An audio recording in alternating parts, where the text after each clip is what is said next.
hang tight for your intro.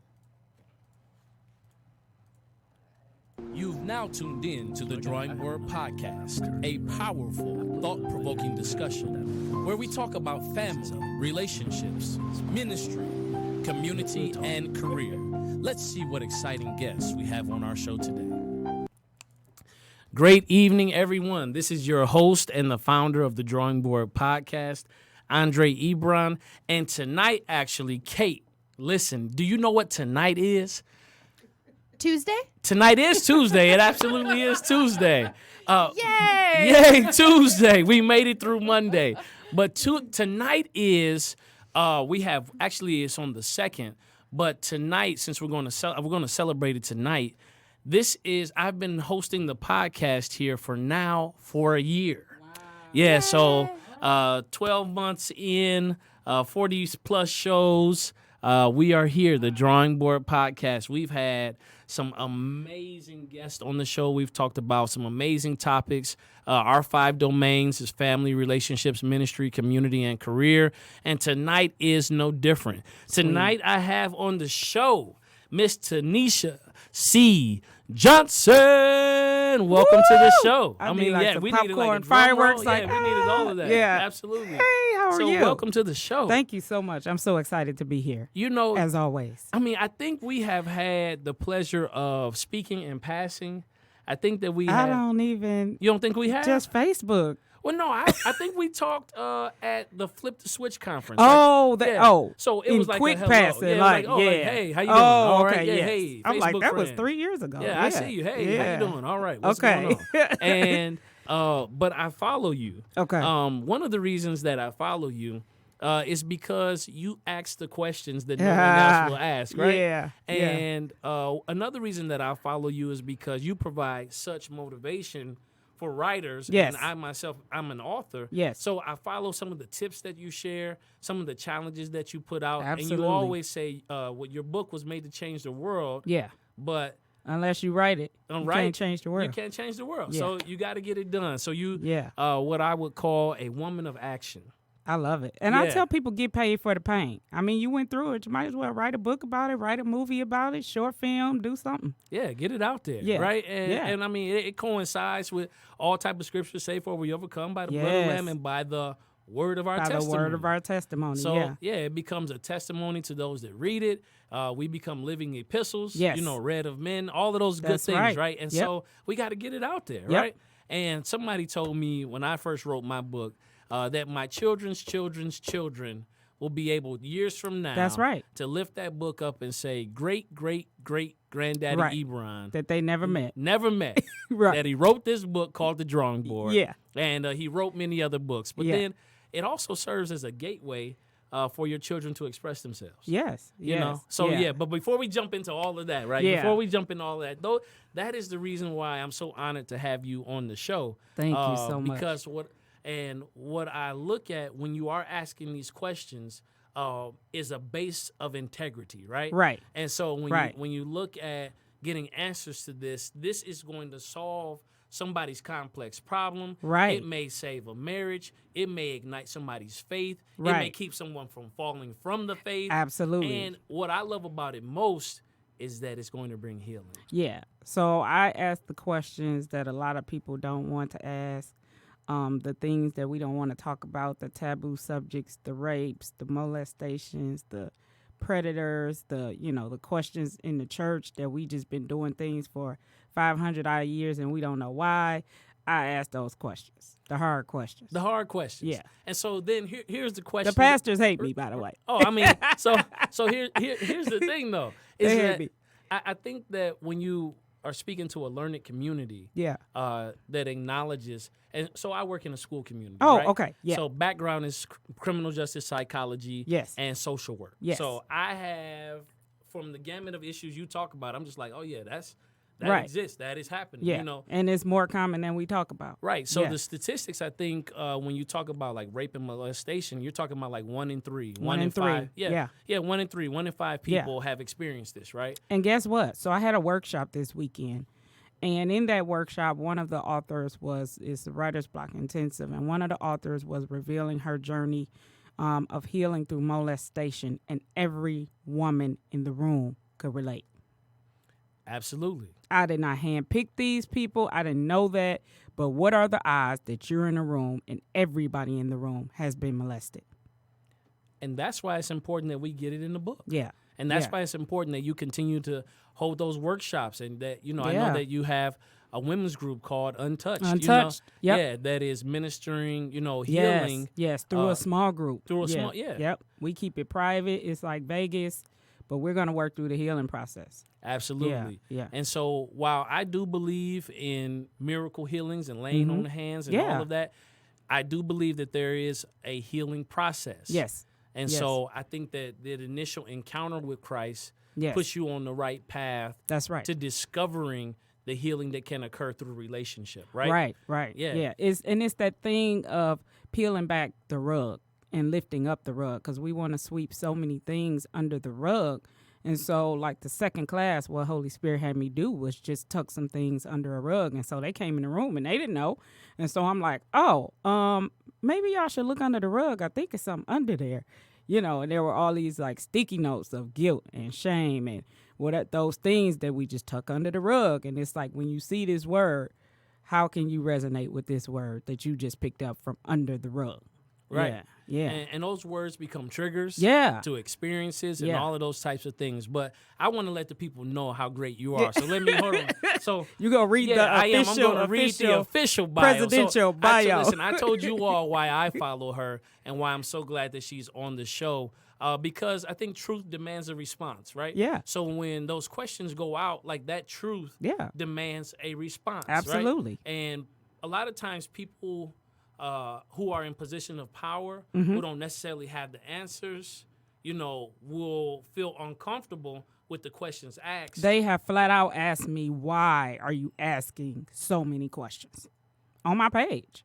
Well- Like, stop. You're creating confusion. Why are you asking so many questions? Yeah. Well, at being in the literary scene, Yeah. and marketing or anything else, the one person that asks a question represents 1,000 people. Exactly. Right? That And so don't there- wanna right, say it. Right. So there are Yeah. 1,000 people who have the same question. Yeah. And I was just thinking about this. I'll loft this balloon and then we'll come back to Okay, it. okay. So when you talk about the realm of faith, or you talk about actually church, right? Yes. Is what I've seen a lot of is we talk about a lot how church can help you, right? Yes. But if I were to ask someone who had been going for a long time, like, tell me what you know about God. Right. Tell me what you know about Jesus. Right. We know church. Yeah. So Yeah. the main message that a non-believer needs Yeah. is the message of the cross, Yeah. right? Redemption. Right. And then the message of discipleship will come after you Right. have fully embraced. And membership. And right. And because So- it becomes like a members only club. And Right. Yeah. And so, like, true discipleship comes to cultivate what's there, right? Yes. Discipleship causes you to get your hands into what, Yeah. so into those areas that need healing, right? Yeah. So when I'm watching you, I was like, people that are following you are getting a chance to be discipled, That's right? right. And in discipleship, there has to be room for questions, because that's how we grow, right? Right. And Right. even when you get a question that you may not have a definitive answer to, we can go to the Word to seek out the answers, right? Right. And I'm in ministry. I serve as a minister. Uh-huh. But the one thing I love about, like, my particular church is, like, the Word becomes the standard, right? Right. Absolutely. And no matter where you are with your expectation, if the Word says this, we must come up to the standard. Right. But you even have take tithing, for instance. You have churches who argue tithing is Old Testament. We don't necessarily have to do it today. Right. And then you got churches that's like, you better tithe, or it's like, come wrath, come hell or high water. As soon as you stop tithing, here comes the devourer. Yeah, that's So, true. We don't And- even agree on that. That's true. So Yeah. I'll throw my two cents in, because and I promise you we're gonna get to it. But here's the thing about, like, that's a big thing. Yeah, And, it's left up to interpretation. and here's the big thing that's actually out there right now about different people speaking out about Oh, wow. tithing and giving. And so I saw on Instagram Mm-hmm. they have a clip of Benny Hinn Yes. talking. I saw that. But so here's the thing, though. The one thing that I disliked about it is the minute that actually plays beyond you having to click it to see the rest of it. Yeah. It's talking about like I should have never done this. This Right. is not. But when you click to watch the rest of the video, he's saying if you're not giving out of a love for Christ, Sure. right? But He but did say that. right? But Yeah. so many people They missed may that not- part. Yeah, they may not click that part, Yeah. right? Yeah. And so I've seen that reel go on and on, Right, And right. then I've seen where we have some different entertainers who were at a church in Atlanta, Yep. and were criticized about. So here's my 2 cents on it. You can go ahead and play this reel again. Is that the principle of giving, the principle of seed time and harvest, Right. will always remain. Always remain. It will always remain as long as the earth remain. Yes. Hot, cold, winter, summer, all of those things. Seed time and Yes. harvest will also remain. And so when you give in faith, you are activating a spiritual principle that says that if I give unto God with the right heart, a cheerful giver, Right. you will receive a harvest from that. Sure. Now, when you are sowing your tithe or giving your tithes, that principle in the Old Testament, Christ didn't do away with. He came yet to fulfill it. Right. And so if you still operate within the principle of tithing and your ministry is still active in tithing, Yeah. then you will receive of those blessings that tithing governs. Right. Right. And now it's up to every house is different, right? Every house is called different. to do Yeah. different things. Yeah. There are some houses that are called to, evangelism is what they do. They're out and about there, Yeah. doing their thing. You got some who are discipling and raising up apostles and prophets, you Right. know. And Right. What's their thing? well, yeah, Every church so has every their church global has their assignment. thing, right? Yeah. So they have their different assignments. Mhm. Here's where we get in trouble is when we start trying to dictate to each other how we should Right. facilitate our assignment from God. Yes. And so what I love is your page becomes a meeting place, a Yeah. convergence, you know? Yeah. It's like, oh, Yeah. if somebody inbox me a question, sure, I'll ask it. Right. And I mean, for every pastor or leader that I get that's like, why are you answering these questions? Or call me and I'll give you the answer. Or go study your word or go ask your pastor. When I ask the questions, I'm not always asking for me. Like you said, I'm asking for the thousands of people who are scared to ask. Or they don't feel like they can go to their leader and have a conversation and ask, well, why do we have a Women's Day? Why do we have a Men's Day? Is it biblical? Or we just want to recognize the men and women? And that's cool. Right. If we just want to have a party, cool. But just tell me, this just a tradition of this church. Exactly. Not that it's biblical. Yeah. Right. Yeah. Yeah, so the tradition of men will make the word of God Yeah. of none effect. That's it. But when you do it in proper context, Yeah. and understand that this could be a strategy for an evangelism. Yeah. This could be a strategy for welcoming in visitors. Yes. This could be, this is part of your evangelistic strategy in order to get the message out. Like Right. Family and Friends Day. There's nothing that Right. Yeah, so I mean but- that's just another method of, like you said, discipleship and bringing Yeah. people to Christ. Bring your family and friends. We might have bouncies and ice cream and cake, and we got food, and we going to feed them, but get them to church.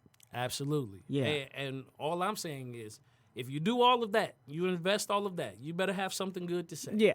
Yeah. And you Yeah. better have something life-changing to say. Yeah. Something that's transformational. Yeah. And Yeah. so, Tanisha, I believe that I think you are and I would, want to bounce this back and forth. So, some people call me a servant leader, and transformation is part of that service, right? Yeah. But I say that I am a transformational leader that serves.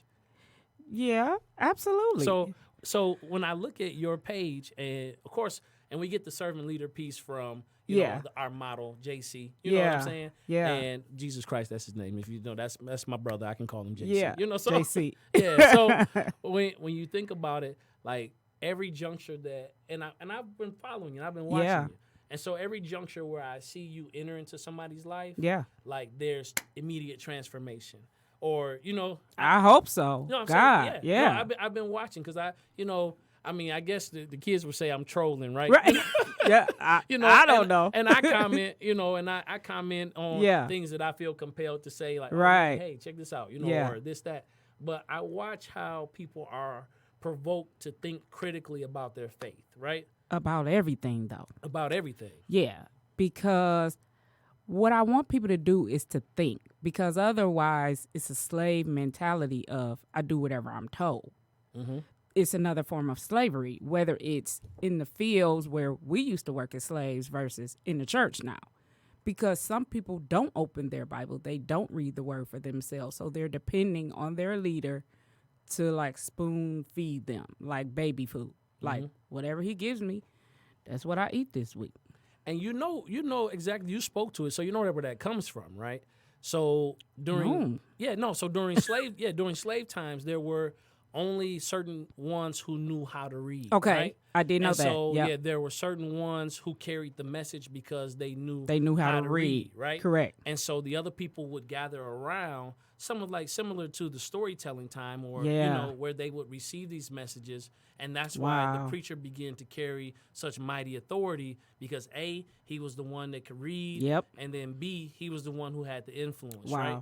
And so now, when more people are now having the chance to read, that's why it's important in this technological age, in my opinion, that there has to be a strong demonstration of the power of God and God's Spirit, because if it just boils down to you being able to follow along while somebody's reading on a Sunday.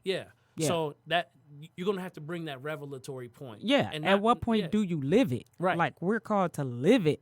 And if I got to live it, I got to understand it. Man, you got to bring it. You know? Yeah, like I can't just read it even. Yeah, that's good that I can read, but God, what did I just read? What does this mean? How do I apply this? Yeah, the how-to, right? Yeah, like the whole forgiveness verse, I flipped it up, tried to look at 12 different versions. It ain't changing. Like, if you do not forgive others, God will not. You cut yourself off from God's forgiveness. Hey, let me tell you. And I'm like, what? Let me look in a different version, because, So now, I felt the grace show up. right. So if you are holding any bitterness, unforgiveness, release it. And forgiveness, and I hear a whole lot of coined phrase, forgiveness is the gift that you give yourself, so that you can release. Let me tell you something. Forgiveness is a spiritual principle that allows the grace and mercy of God to cover a multitude and allow you to experience some wholeness and some mercy where you need it. So, hey. And I don't care how many prophetic words you get. I don't care how many conferences you go to. I don't care how many people lay hands on you, until you go through the process.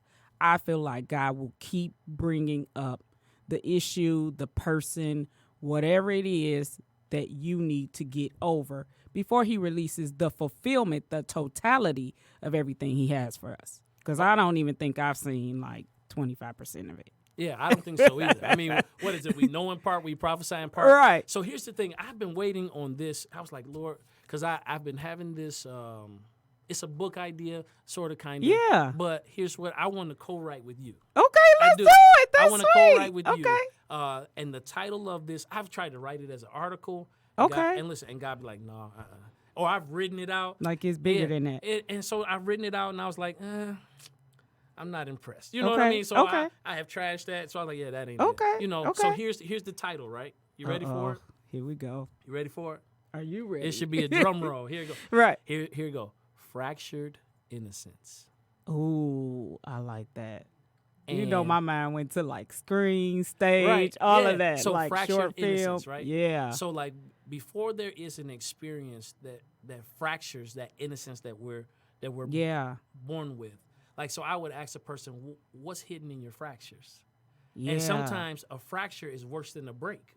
Yes. And so what's hidden in your fractures? Like, that will explain what has gotten deep into the marrow. And it's small, yet does a lot of damage. Yeah. So, I mean, that can go a myriad of ways. Yeah, it can. But let me That's let these huge. people watch this. So I want to pause right there. So right. let me know.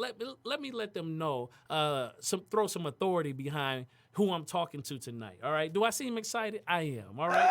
Authors worldwide write better, thanks to editorial guru and authorpreneur Tanisha C. Johnson. Perfecting manuscripts for hundreds of best-selling authors. Let me say that again. For hundreds of best-selling authors. She's on a mission to end the prominent everyday abuse of the English language and rectify punctuation pet peeves. Yes. I mean, if your commas are not properly placed, if your got an coordinating attitude. conjunctions don't have a semicolon. No, I'm joking. But all of that. Yeah. all of that. As the founder and CEO of So It Is Written, LLC, Tanisha collaborates with industry professionals to make to take manuscripts to the marketplace, positioning authors for success in the literary world. Yeah.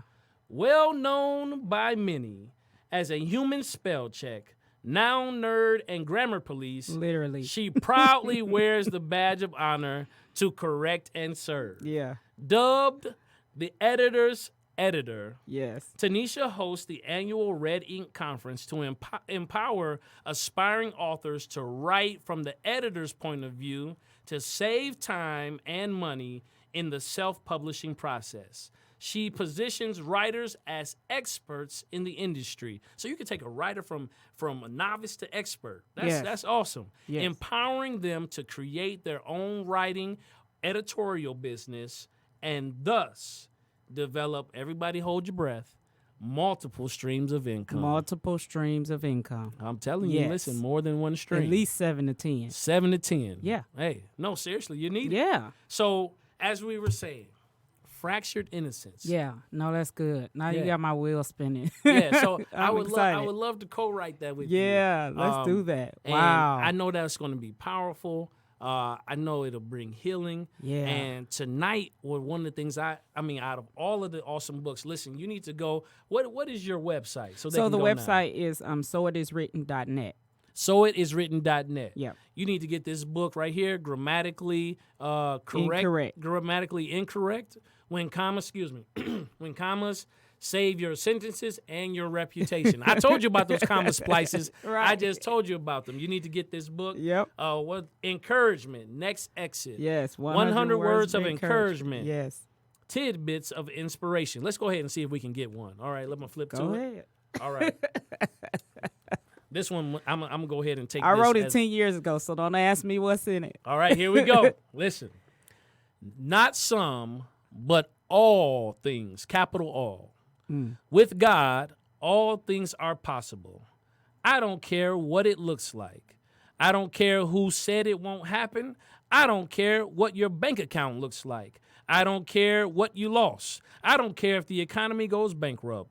God is able to keep you in perfect peace in the midst of a spiritual tornado and promote his people while everyone around you is losing everything. Put your total trust in him and let him do what he does best. Capitalize, save, and deliver. Yep. Take the limits off God and watch him perform it. Not some, but all things. You need to get this I book. should have had you read the audio for that. And listen, and we got the audio book as well. Yes, the audio CD. The yep. audio CD, you need it. All right, and here, listen, The Weight of Success. Yes. How to become an overnight success in 7,300 days. Talk to me about this. So that's a collaboration book. It's a lot of different women in there, and we talk about our journey from the beginning of our businesses to where we are now.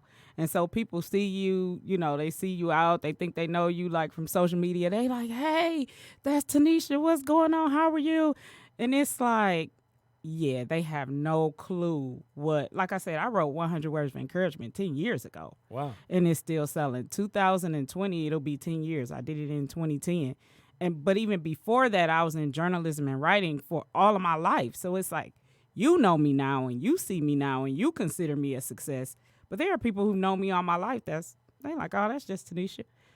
Right. You know. Oh, yeah. Listen, Yeah. What is it? The prophet is without honor. Yeah, yeah. They All like, that. oh, I grew up with her on Cloverline and Wyoming and Davidson. And yeah, Oh, yeah. yeah. Yeah, I mean, They hey. know I got the books, but they ain't studying the books. Yeah, because they feel like they have access, Yeah, right? yeah. Oh, yeah, that familiarity can cause you to Yeah. miss some things, Yeah, right? yeah. Oh, wait a minute. Now, this is huge. Yes. With close to 90% of the homes across Metro Detroit and across the nation Yeah. being raised and reared by single female-dominated household. Yep. From fatherless to fearless. Yes. Unstoppable women share their journeys and tragedy and triumph. Excuse me, their journeys of tragedy and triumph. Yes. Awesome. Yeah. Yeah, So talk to we me. talked about I am one of the authors in the book who has literally never met her father. I don't know my biological father. I've never talked to him on the phone. He could walk in here right now and I would just think it's a man off the street. I wouldn't know it's him. Never had a conversation, never got a text message, never got a letter, like zero communication. There are a whole bunch of rumors about that I can't go into right now. Okay. But never met him. And so the other women in the book were more so they might have had the dad in the home, but he was emotionally unavailable. Or they might have had a dad, but the parents were divorced. So now this dad now becomes a visitation dad. So everybody was fatherless at some point, but just in a different way. Yeah, you know what's interesting that in diving into that, me serving youth, Yeah. is the definition of fatherhood has so drastically changed Yes. over the years, right? So there was a time even when if a father was present, what he was expected to do was provide. Yes. And he was a good man, a good father, good husband If he provided. Mm-hmm. So you had guys who worked 16, 18 hours. Right. And if overtime became available, they worked a double shift. 7 days. 7 days. Yeah. He was a good man. He was a good father because he provided. Mm-hmm. And now that the definition of fatherhood has changed, Yes. I see a lot of people, my generation and older, reflecting on their childhood. Yeah. And because the definition has changed, they look back and realize that some of their emotional needs were unfulfilled. Were not met. Or not met. Yeah. But at that time, he was defined Right. as a great As a provider. provider. Yeah. Right. And that was like his number one job. And I think a lot of times as a society, we're harder on men. You can think about there are women's shelters for women and children, but it's really hard to find a shelter for a homeless man because society is like, you a man, get up and do something.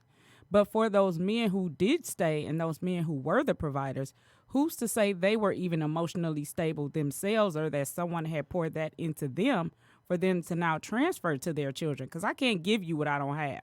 That's it. Yeah. Yeah.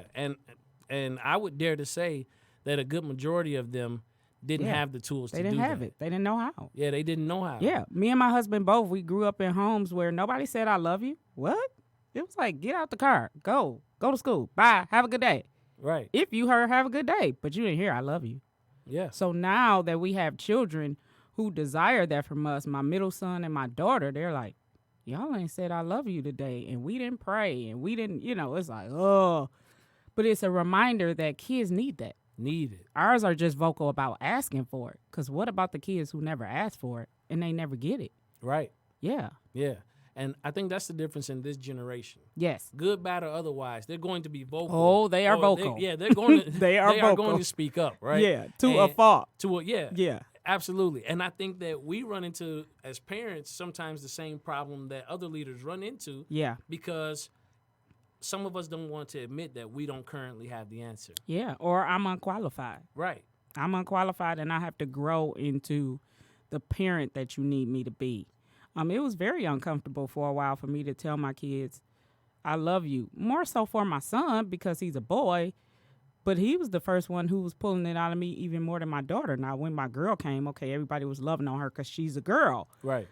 But our boys needed too, because how's he going to know how to be intimate with his wife? Or, it's just, you can't walk around hard all day, But yeah, it's, unless you have it, you got to find it somewhere else. It's almost like you have to create your own village and find it other places if you didn't have it in the home. Yeah, no, I agree. Yeah. So my son had gotten into some trouble at school, right? Yours too? Yeah. And let me tell you, I had gotten 2 emails, and it's the beginning of the year. Yeah. And so it was, in my mind, it was time to tighten on up. Let's go on and tighten. Yep, Let's because it's only October 1st. Yeah, what's going on? All right. So I've already had a conversation with you. Yeah. And so you don't believe fat meat is greasy. Right. So I've already taken stuff away. Yeah, cell phones already gone. Yep. So all right. So I was like, I'm gonna go ahead. So then the Holy Spirit was like, don't do it just yet. Let's have a conversation. Right? Okay. And so I'm sitting there and I said, let's talk about this. Mm-hmm. And my father-in-law recently passed. Oh, so this wow. was the first time he ever encountered somebody close to him pass. Okay.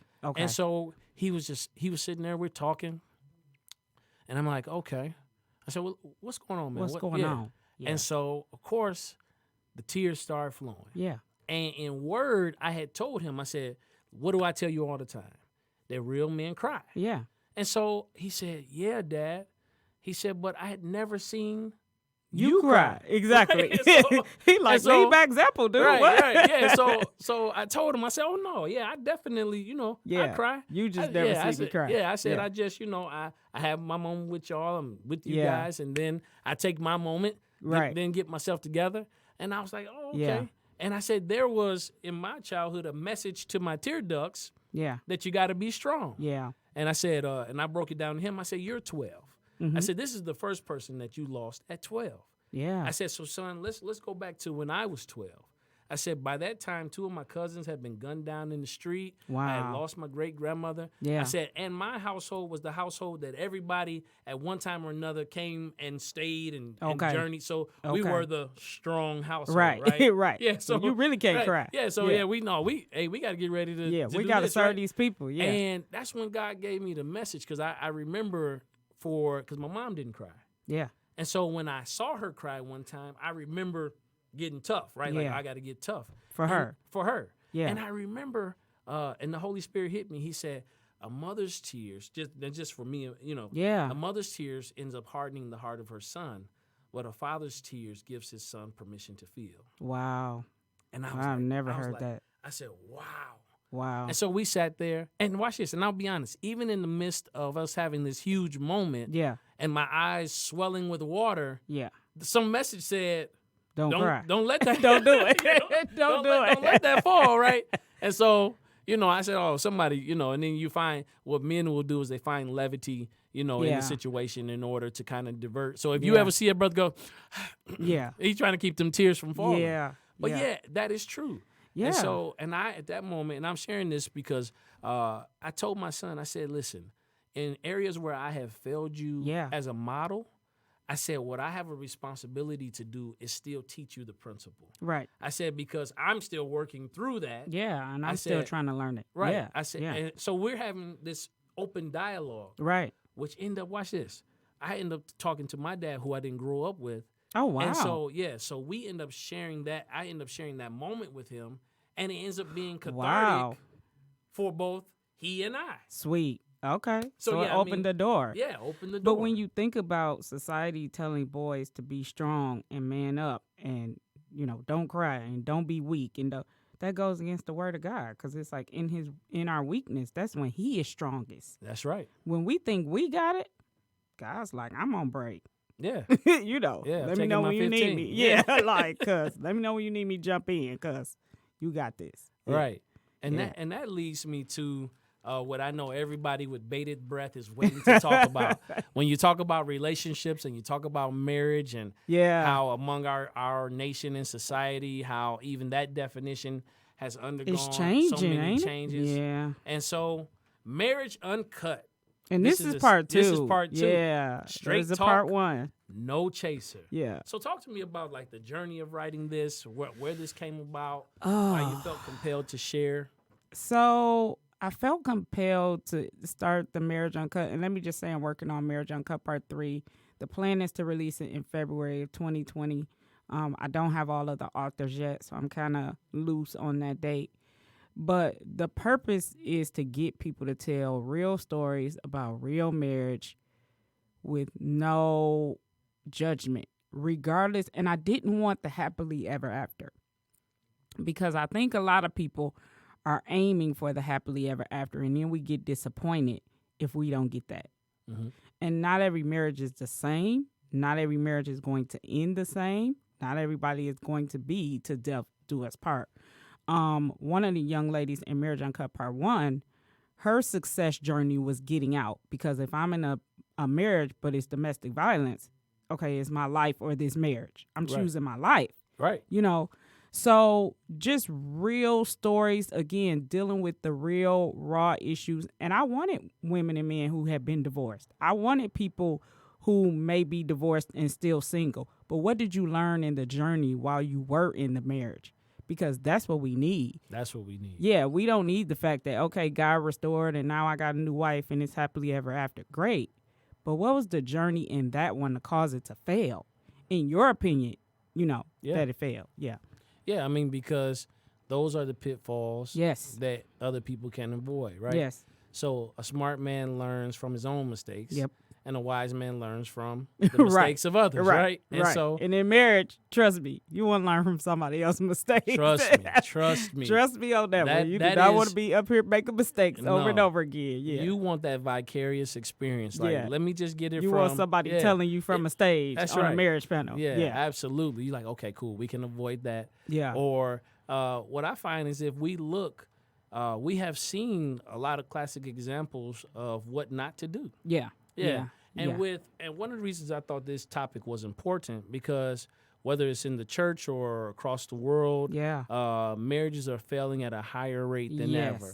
Yes. And people are even questioning the necessity of marriage. And people are, in my opinion, if the dictates of your faith say that in order to engage in certain activities, sexual activities, that it Right. needs to be within the confines of marriage, Yeah. that they're even compromising that principle and saying, hey, this is just the one thing that I'm just going to have to, Yeah. ride out. Yep. And they're willing to. They're good with it. Yeah. And not, God knows my heart. Right. Yeah. Yeah, We go with that. Yeah. He also knows his word. Right. But, God knows my heart. Yeah. Yes. I meant well. So marriage uncut. Yeah. Yeah. So and so also, I've been to a lot of marriage conferences. I've sat through a lot of marriage events and seen some marriage panels, and I didn't really get what I wanted. I didn't really feel like those people were being authentic. I felt like they were kind of asking the questions like on the surface. It's like, no, let's go a little bit deeper. Okay. You know.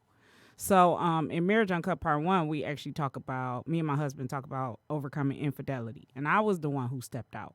So it's a little bit different when the woman like initiates infidelity. I pray you never know.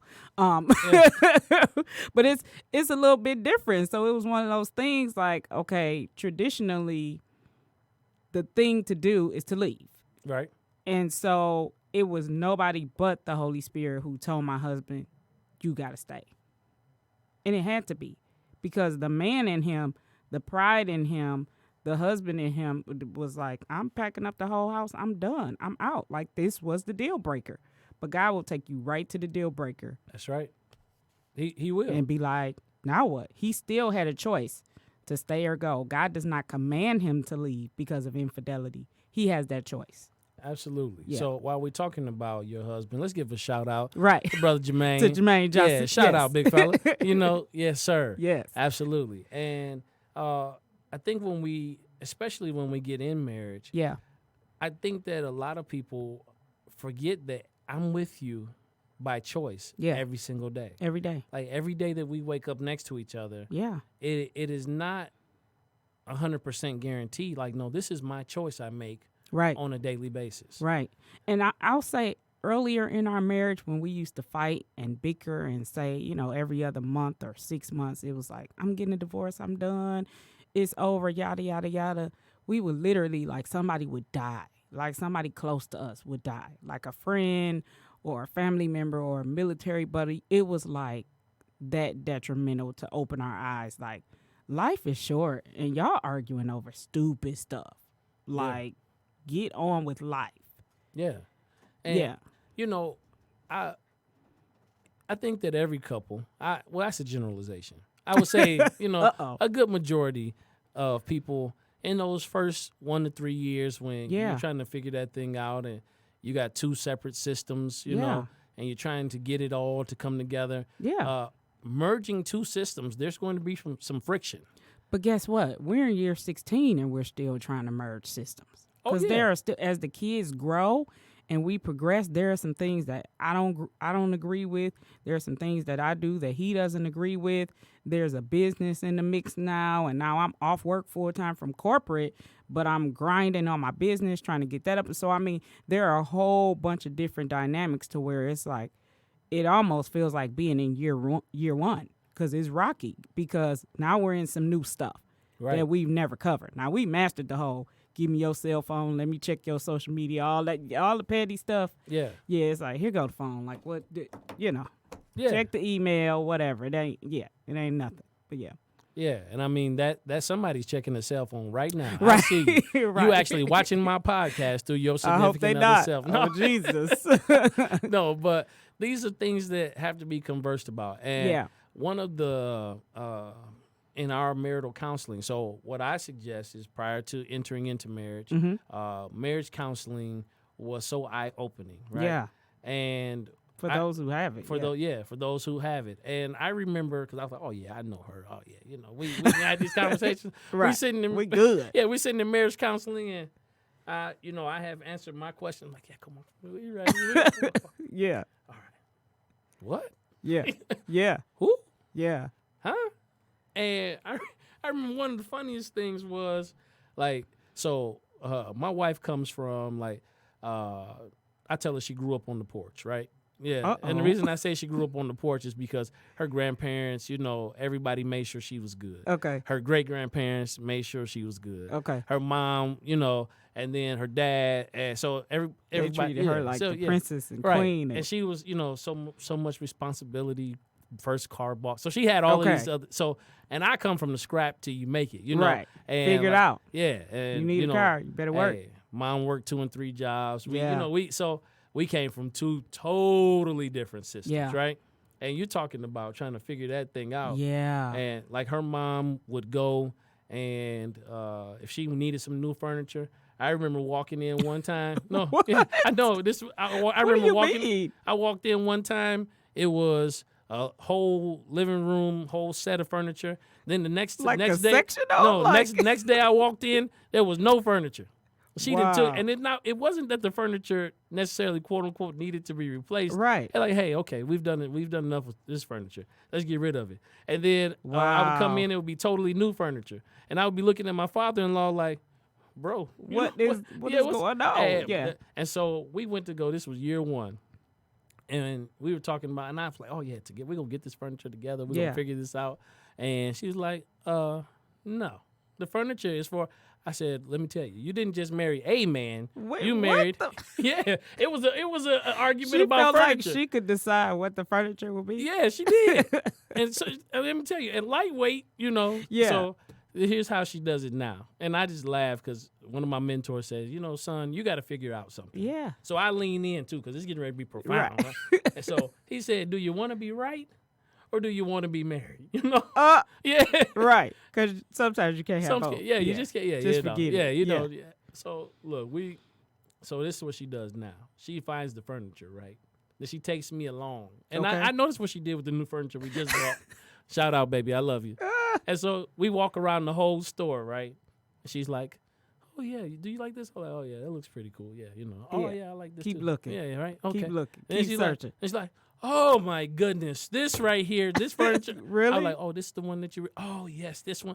And I was like, and she said, oh, and we're going to, I said, okay, baby, that's fine. Yeah, Right. that's cool. Right. Because you learn what battles Yeah. to fight. Yeah. I got curtains in my bedroom that's just like, they okay, but it ain't that deep. Like it's Right. curtains is covering the window, whatever. Yeah. Right. Yeah. But the whole purpose was to let people know, because I think there are so many, like individuals, I think there are so many marriages suffering in silence, and to let people know, like, you're not alone. Yeah. And 16 years in, I can still tell people, like, you're not alone. Like, we're not at the point where we're just cruising and all is well and the enemy don't come and attack us. Like, we have spats, we have fights, we disagree. It ain't just like, oh, whatever you say, honey, and the sky is blue. And yeah. Yeah. Even at year 16, because I hate the people that kind of tell people, oh, once you get through year 1 and 3, and then at year 5, you might be, and then it's coasting after. No, because No. our affair didn't happen until year 10. Yeah. So at that point, to the average person, they would think, y'all are good. It's year 10. Mm-mm. No. Years of just dysfunction. Yeah. You put in the atmosphere, I'm leaving, I'm gone, I'm done, hundreds of times. It's like, okay, well, eventually you just welcome, you just open the door for the enemy. Yeah. Yeah, so when it comes down to the three, what I've identified is the 3 main things Mm-hmm. that can break up a marriage, whether it's communication, Yeah. sex, and finance, right? Yeah. Yeah, so Or communication about sex and finance. right, yeah, so Yeah. all of that, right? Yeah. And I would love, let's unpack. So this right here, Marriage Uncut 2. I want to go to a page. Let's see. Oh God. Oh, Dr. Jekyll, Mr. Hyde. No, that's not my story. Oh, that's not your story? Okay, all right. Let's see. Let me. Okay. I think mine is toward the front. Toward I the think front? Angie's is first, and then mine is second, I believe. Okay. Yeah. That's Angie. Yeah. Okay. LaShawn. Let's see. No, go forward. forward. LaShawn wrote the forward. Okay. Then and that's Angie's. Go past Angie's. And then mine is called Hardwood Floors. Yeah. Hardwood floors. Yeah. Oh, this is good. Yeah. Cold hardwood floors couldn't cover the stench that's forever ingrained in my nose. Wow, you get the imagery of that? Yeah. Chilly, freezing, almost. No, chilly, freezing almost. I feared asking, can I just put back on my clothes? The fact that we had to hide let me know it was wrong, somewhat. Fear of what my family would say made me feel like a hoe, a tramp, a slut.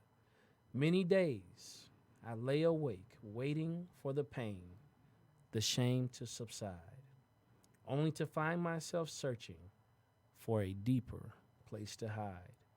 Grandma always talked about God. Yeah. Well, where in the hell was he? Yeah. Dear God, can you even honor a prayer from a kid like me? Married, children of my own, yet still locking up. Wow. Yeah. Yeah, let's talk about it.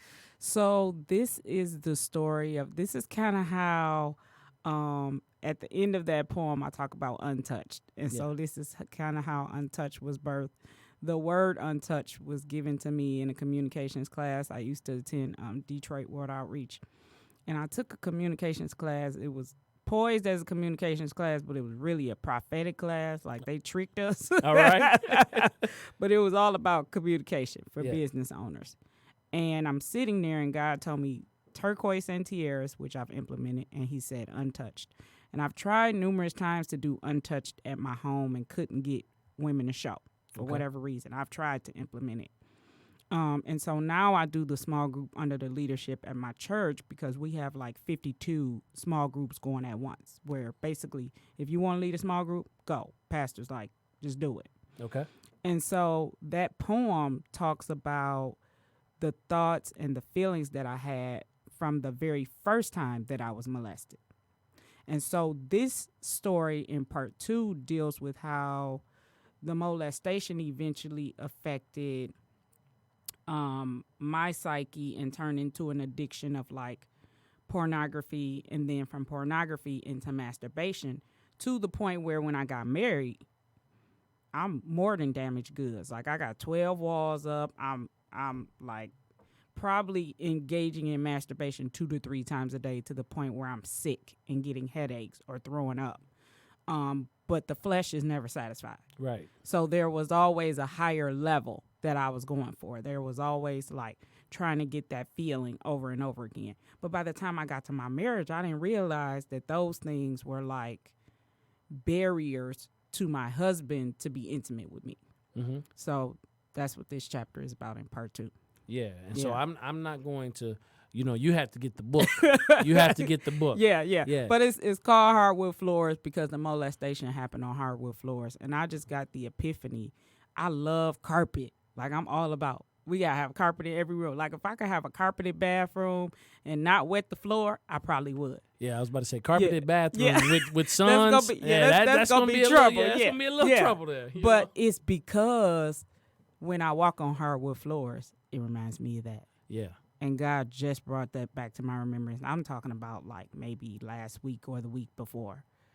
I mean, when we did the book signing for Marriage Uncut Part 2 a few weeks ago, Right. we used the Detroit Writing Room downtown, and the whole place is hardwood floors, like the old hardwood floors. Yeah. Like, it's not really nice and varnished and polished. They want the old feel of a hardwood floor. But that's exactly where my first encounter with molestation happened. Yeah. So, and I believe while we're talking about that, if you find yourself in a circumstance or a situation where you are being molested, or Yep. you are just now able to unburden yourself of what you experienced, do so in a healthy environment. There Yep. are resources available. You don't want to open that door to someone who is not equipped to handle Right. that, but you also don't want to keep that cooped up. You do need to find a place for a healthy release, and we will put that in the comments below after the video is aired. So we want to make Yeah. sure that those resources are available. If you know someone who has unburdened that thought to you, and you know Yeah. that a lot of their life is being impacted by that experience, because what's interesting about that, about molestation, it can occur physically, but it can stay dormant or hidden or compartmentalized for years. And then there can be something that triggers That's right. that person, and then everything that, because the mind, when it goes into shock and trauma, has a way of tucking it away. Tucking it away. It's like it was in the drawer for probably when I went to college. I was very promiscuous in college. It was like unsaved all the way. Okay, and I found Christ in college probably by my junior year, but those first 2 years there was a lot of promiscuity. And it was one of those things where I don't remember thinking about the molestation as much as I did when I got married, because there was a trigger. I mean, I was literally watching a video of a woman like telling her testimony of it. And I was like, wait, that happened to me too. It was almost like I had to remind myself this happened to me too, because the mind had put it away for years. Right. It was almost like, was this a dream? Did I make this up? Because for years I didn't think about it. And then there was a trigger. Absolutely. And so with great intentionality, I have you waiting with bated breath, just like the edge of your seat on a cliffhanger movie. We have about 5 minutes left in this interview, and you can definitely catch up with Tanisha Johnson by finding her on Facebook. And give them your social media handles. Yeah, so Facebook is Tanisha Johnson, Tanisha Bestseller Johnson. Instagram is at Mrs. Tanisha. It looks like Tanita, Tenita. I'm on LinkedIn. I don't Snapchat. Right. So basically just Facebook and Instagram. And the website is soitiswritten.net, and they can get all the books there too. There's a store on that website as well. So yeah. Right. And there's a conference coming up, Red Ink 2020, Detroit. Yes. Detroit, bringing it back home. We have been to Atlanta. We've been to Charlotte. And we have been to Chicago. And I told the people, I don't know when I'm coming back to Detroit. And people was mad. They were sending me hate mail in my inbox on Facebook. But yeah, May 2020, we're going to bring it back to Detroit. I don't have the venue yet, but the target date is May 15th and 16th. Okay, Yeah. excellent. Yeah. So this is just the beginning of having you on the show. I feel like I need a part 3, 4, and 5. Right, yeah. So we're definitely going to have you back on the show. When people come on the show, I include them whether they want to do it voluntarily or not. They become part of the family, right? Okay, I accept. You are a part of the Drawing Board Nation, because I just believe that my charge to edify, exhort, and comfort the lives of those that hear, knowing that, and I always end the show, but I'll do it a little differently because it's kind of like the year anniversary, right? Wow. And so I always had the quote that your future is not behind you, it's before you, it is within you. I firmly believe that. And I think that a lot of people are doing some of the tough work of discovering, right? And some, cultivating their inner potential. And when you are on that path of self-discovery or self-mastery, or when you are in your pursuit of Matthew 6:33, seeking, the Lord, that there will be some things, some tough patches that you find and uncover. But the thing is, I believe that it is that tough patch that will produce the most growth. Yep. And so here's the new tag. You get a chance to hear it first here. I put it on one of my one of my posts to see if somebody would check it out.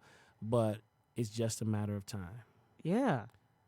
And so time is the core element. Yeah. That will allow you either to progress or regress, but it is just a matter. That's real. Of time. Yep. Yeah, I could feel the preacher in me saying that God reached out through eternity into time, but I won't do that. So don't do it. As we close out, Tanisha, thank you so much for being my guest. Thank you for having me.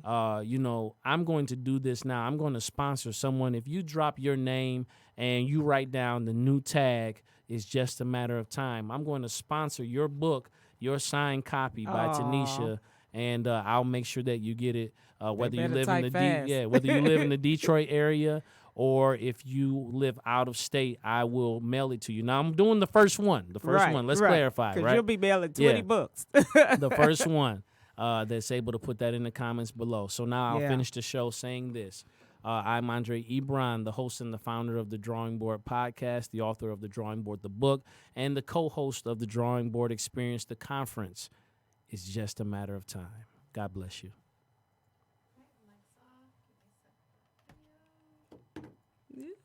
Yeah, it was good.